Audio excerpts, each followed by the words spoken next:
میں آپ کے سامنے ایک دو آیات رکھتی ہوں، اسی چیز کو آپ نے بس غور سے یہ ایک سینٹنس اپنے دماغ میں رکھنا، افتؤمنون ببعض الکتاب وتکفرون ببعض. اور اس پہ ہم نے سب سے پہلے تو میں آپ کو آیت نمبر، کیونکہ اس کی تفسیر جو ہے نا میں قرآن سے ہی آپ کو کر کے دینا چاہتی ہوں. سورۃ احزاب کی آیت نمبر 33.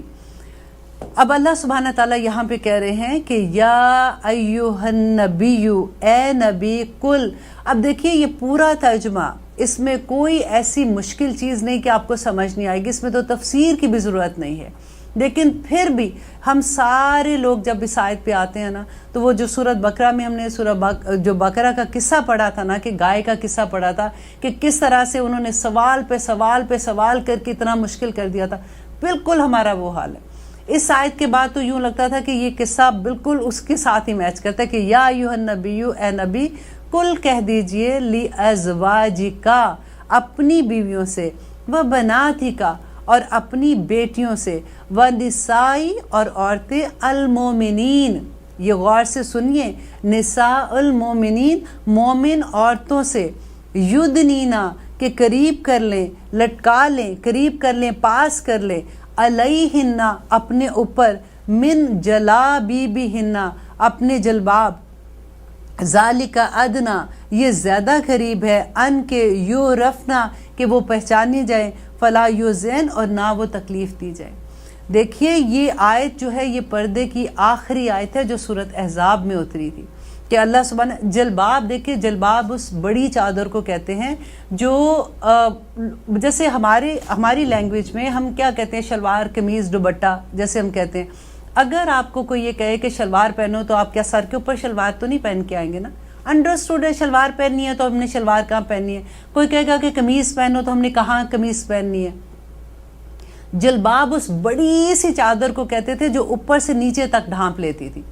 تو جب یہ آیت اتری تھی تو مکہ کے لوگوں کو اور مدینہ کے لوگوں کو اچھے سے پتا تھا کہ جلباب کون سی والی چادر ہے. اور اللہ تعالیٰ نے ایکسپلین بھی کر دیا، یدنینا علیہن من جلابیبہن، کہ بڑی چادر جو ہے وہ اپنے اوپر ڈال دو.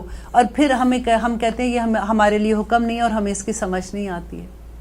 یہ ہم اگر یا تو ہم یہ کہہ دیں کہ نساء المومنین ہم ہے نہیں ہے، تو یہ آیت جو ہے یہ نبی صلی اللہ علیہ وسلم کی بیٹیوں کے لیے تھی اور ان کی بیویوں کے لیے تھی، تو سمجھ آ جاتی ہے. لیکن اگر ہمیں یہ لگتا ہے کہ یہ نساء المومنین جو ہیں یہ ہم ہیں، تو پھر ہمیں سوچنا پڑے گا نا اس کے بارے میں. میں آپ کو ایک اور آیت بتاتی ہوں، سورۃ نور کی آیت ہے.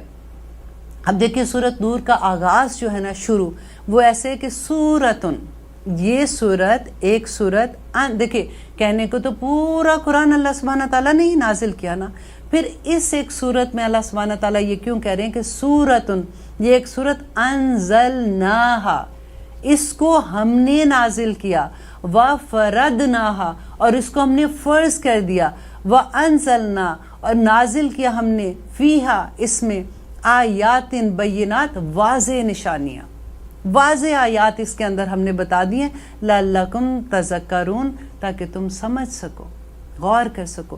دیکھیے یہ سورت میں جو احکامات ہیں وہ فرض ہیں، سورۃ انزلناہا وفرضناہا. ہم کہاں جاتے ہیں؟ اب دیکھیے حکم کیا ہے، آیت نمبر 30. اب آپ کھولیے آیت نمبر 30 سورۃ نور کی. یہ جو میں ابھی آیت پڑھ رہی ہوں اس سے پہلے آدمیوں کو حکم ہے کہ وہ اپنی نگاہیں نیچے کریں، اینڈ سیکنڈ حکم جو ہے وہ عورتوں کے بارے میں ہے. اور آپ مومن عورتوں سے کہہ دیجئے کہ وہ اپنی نگاہیں نیچی رکھا کریں اور اپنی شرمگاہوں کی حفاظت کریں اور اپنی زینت کو نہ ظاہر کریں مگر جو حصہ اس میں سے کھلا رہتا ہو، اور اپنے سینوں پر چادریں اوڑے رکھا کریں. دیکھیے یہ پھر سے میں پڑھ کے بتاتی ہوں کہ اپنے سینوں پر چادریں اوڑے رکھا کرے. پتا تھا کہ یہ لوگ ہماری جو اللہ تعالیٰ نے پیدا کیوں کہ ہمیں کیا نا، تو انہوں نے ایک ایک رشتے کو اس کے بعد ایکسپلین کر دیا، مگر اپنے شوہروں، اپنے باپ، اپنے خسر، اپنے بیٹوں، اپنے شوہر کے بیٹوں، اپنے بھائیوں، اپنے بھتیجوں، اپنے بھانجوں اور اپنی ہی قسم کی عورتوں پر یا اپنی لونڈی غلام پر یا خدام پر جو عورتوں کی خواہش نہ رکھتے ہوں، اور یا ایسے لڑکوں پر جو عورتوں کے پردوں کی چیزوں سے واقف نہ ہوں، اور اپنے